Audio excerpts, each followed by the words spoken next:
Hello students, welcome in Anant classes. So इस video में हम इलेक्ट्रोकेमिस्ट्री पढ़ेंगे जो कि क्लास 12 का थर्ड चैप्टर है, इलेक्ट्रोकेमिस्ट्री,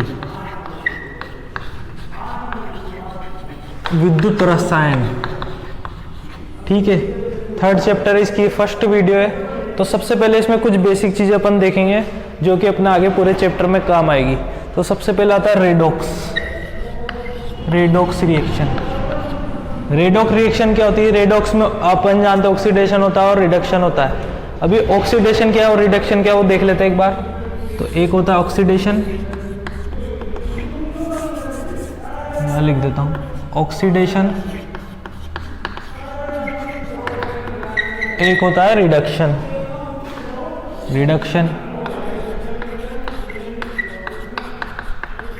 हिंदी में इसको बोलते हैं ऑक्सीकरण, इसको बोलते हैं अपचयन। ठीक है, ये तो पता होगा आपको। तो ऑक्सीडेशन का मतलब क्या होता है? कुछ डेफिनेशन है। फर्स्ट आता है ऑक्सीजन का जुड़ना, एडिशन ऑफ ऑक्सीजन। जैसे कि एग्जांपल है, अगर अपन एल्यूमिनियम की क्रिया ऑक्सीजन से करवाए तो क्या बनेगा? Aluminium oxide Al2O3। ये क्या हो गया? ऑक्सीडेशन। ठीक है, ऑक्सीजन जुड़ गई। अब इसका अगर रिडक्शन, अपचयन करना, अपचयन मतलब ऑक्सीजन का निकलना, ऑक्सीजन का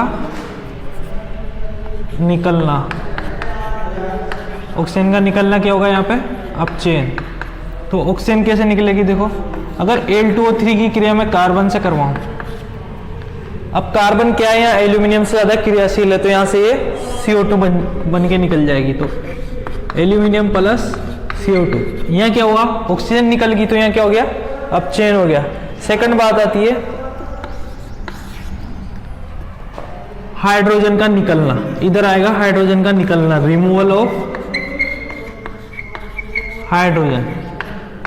देखो, रिमूवल ऑफ हाइड्रोजन कैसे बोला होगा इन्होंने?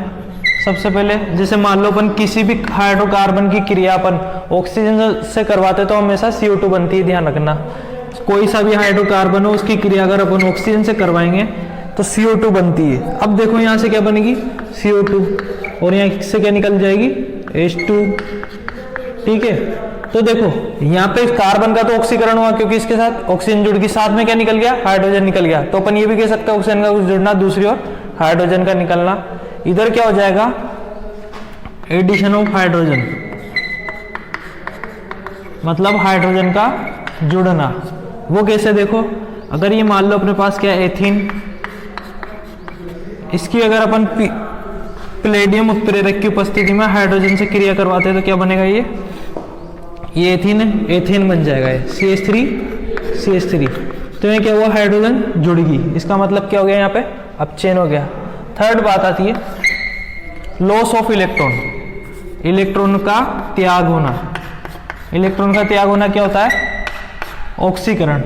जैसे कि ये इंपॉर्टेंट है, ये तो बेसिक डेफिनेशन है, इनमें लोचा भी हो सकता है, लेकिन जो थर्ड और फोर्थ बताऊंगा मैं वो बहुत ज्यादा इंपॉर्टेंट है। जैसे कि सोडियम है, ठीक है, जब भी इलेक्ट्रॉन त्याग देगा तो इसका क्या हो गया? Na प्लस इलेक्ट्रॉन निकल गया यहाँ से। ठीक है, तो ये क्या हो गया? इलेक्ट्रॉन का त्यागना क्या हो गया? ऑक्सीकरण हो गया। उसके बाद आएगा इधर की साइड क्या जाएगा? गेन ऑफ इलेक्ट्रॉन, इलेक्ट्रॉन का ग्रहण। इलेक्ट्रॉन का ग्रहण क्या हो जाएगा? अपचयन। इसका एग्जांपल देख लो, जैसे मान लो Cl2 है, इसमें अगर मैं एक इलेक्ट्रॉन जोड़ दूं, ये दिग्विद्युत ऋणी तत्व है तो इलेक्ट्रॉन जुड़ेगा इसमें, तो क्या बनेगा? Cl-। तो ये क्या हो गया? अपचयन हो गया। फोर्थ आता है जो कि इंपॉर्टेंट है, ठीक है, ऑक्सीडेशन नंबर का बढ़ना। ऑक्सीडेशन नंबर का बढ़ना क्या होता है? ये आपने 11th में भी पढ़ोगे। ऑक्सीडेशन नंबर का बढ़ना क्या होगा? ऑक्सीकरण होगा। तो ये ध्यान रखना, अपन को ऑक्सीडेशन नंबर का बढ़ना ऑक्सीकरण होता है, तथा इधर की साइड देखेंगे अपन ऑक्सीडेशन नंबर का घटना क्या होगा? अपचयन।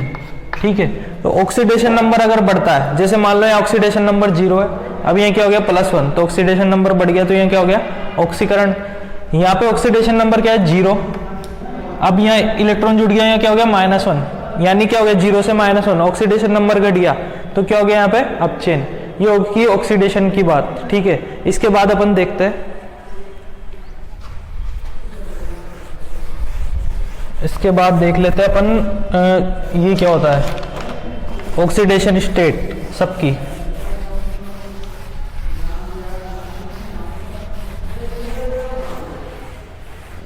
अपन ऑक्सीडेशन नंबर कैसे निकालते हैं वो एक बार अपन पूरा यहाँ पे देख लेते हैं, ठीक है।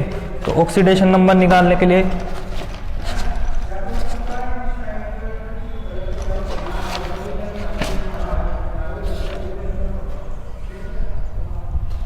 ऑक्सीडेशन स्टेट निकालते हैं। देखो ऑक्सीडेशन स्टेट क्या होती है, ऑक्सीडेशन स्टेट या नंबर निकालते हैं अपन किसी का भी। जैसे मान लो अगर ए बी कोई यौगिक है, ए बी कोई यौगिक है, ठीक है।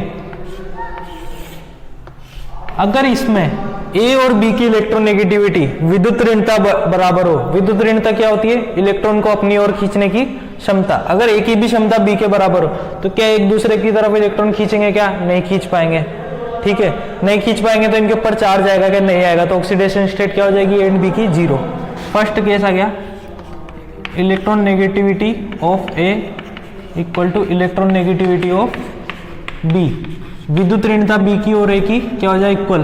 तो इस केस में ए और बी की ऑक्सीडेशन नंबर क्या हो जाएगी, इक्वल हो जाएगी और कितनी होगी, जीरो, ठीक है। यहाँ कौन सा चार्ज आएगा ए बी पे, जीरो जीरो, क्योंकि टूट तो पाएंगे ही नहीं, ठीक है। सेकंड केस देख लो, अगर electron negativity of A is greater than electron negativity of B, ठीक है। तो यहाँ पे क्या होगा, ए पे तो ए क्या करेगा, इलेक्ट्रॉन खींचेगा अपनी ओर, तो इस पे कौन सा चार्ज आएगा, माइनस, और बी पे कौन सा आएगा, प्लस, ठीक है, क्योंकि ये इलेक्ट्रॉन त्यागेगा। तो देखो इसका एग्जांपल देख लो, HCl,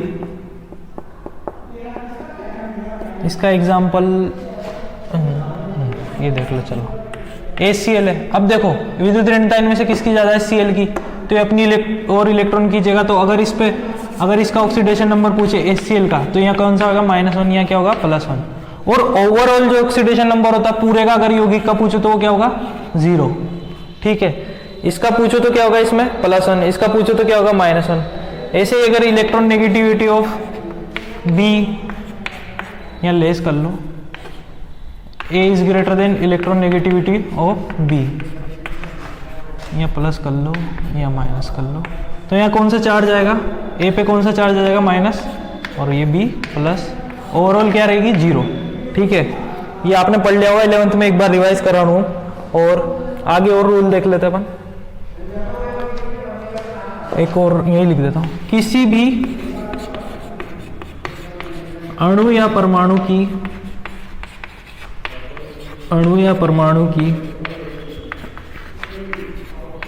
उसकी मूल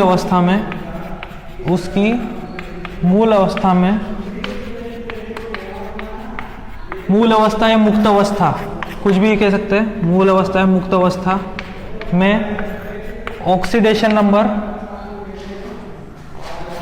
0 होता है।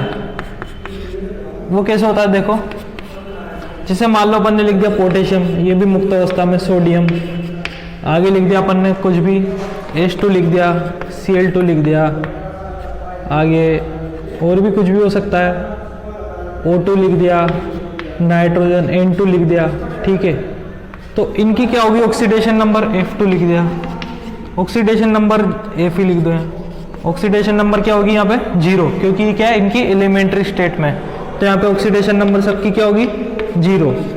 अगर ये आयनित अवस्था में होता है, जैसे कि A ने अगर आयनित अवस्था में होता है इसे प्लस, तो इसकी ऑक्सीडेशन नंबर क्या होती है, +1। लेकिन अभी क्या है यहाँ पे, मुक्त अवस्था में, तो क्या है, इसकी मूल अवस्था है मुक्त अवस्था में, एलिमेंट्री स्टेट में ऑक्सीडेशन नंबर क्या होता है, 0 होता है। उसके बाद आगे देखो,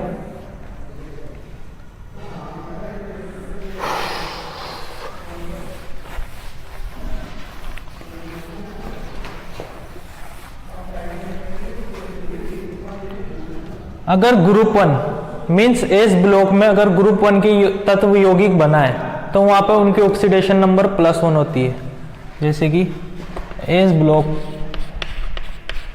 ग्रुप 1 में कौन आते हैं, एस ब्लॉक के ग्रुप 1 में फर्स्ट है जिनको बोलते हैं अपन, फर्स्ट में कौन कौन आएंगे, हलिदा की रब से परे आधा, अभी एच को छोड़ देते तो सोडियम पोटेशियम, रूबिडियम, सीजियम,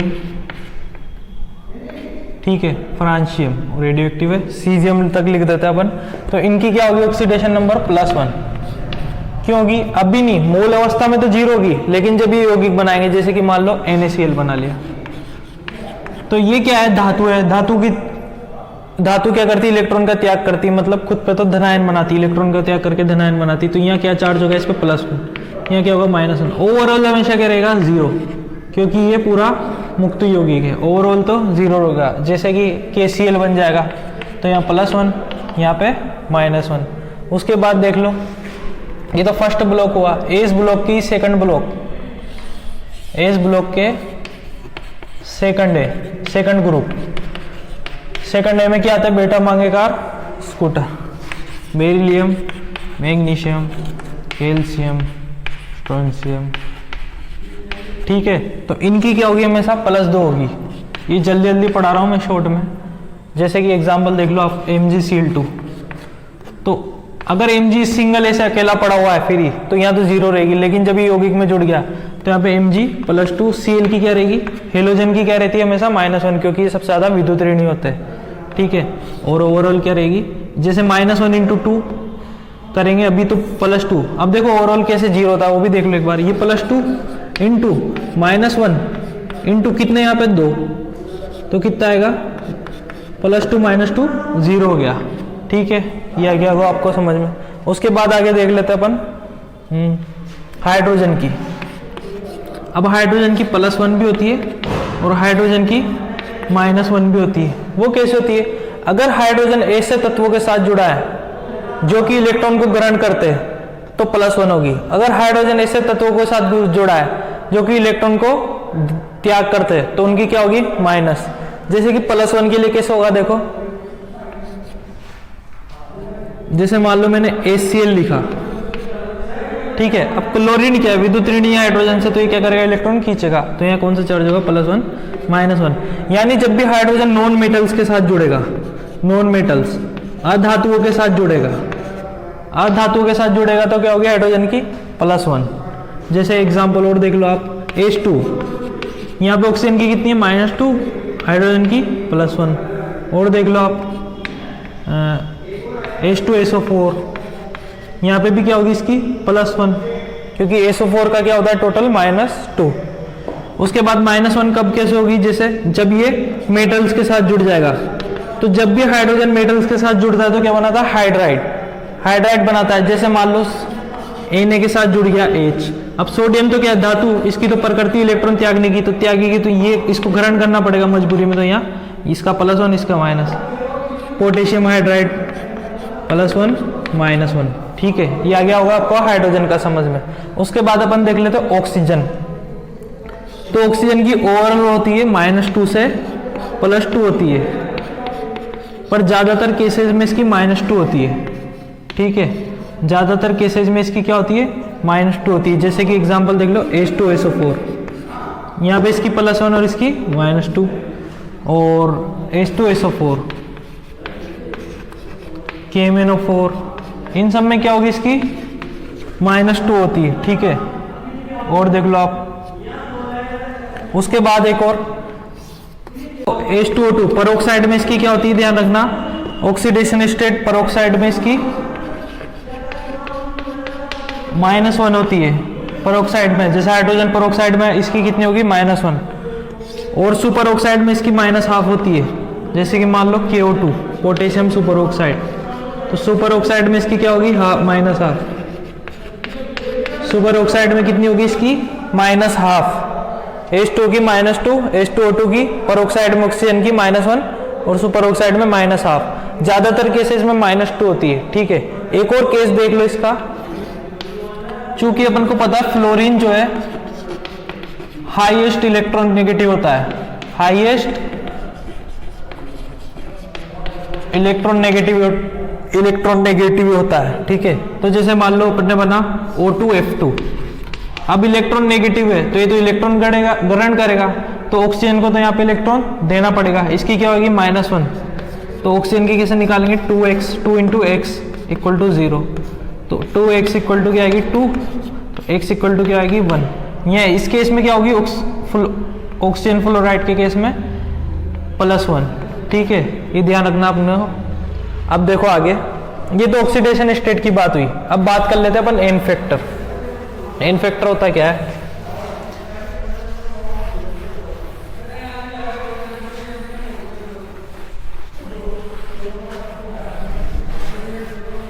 अब देख लो आप एन फैक्टर।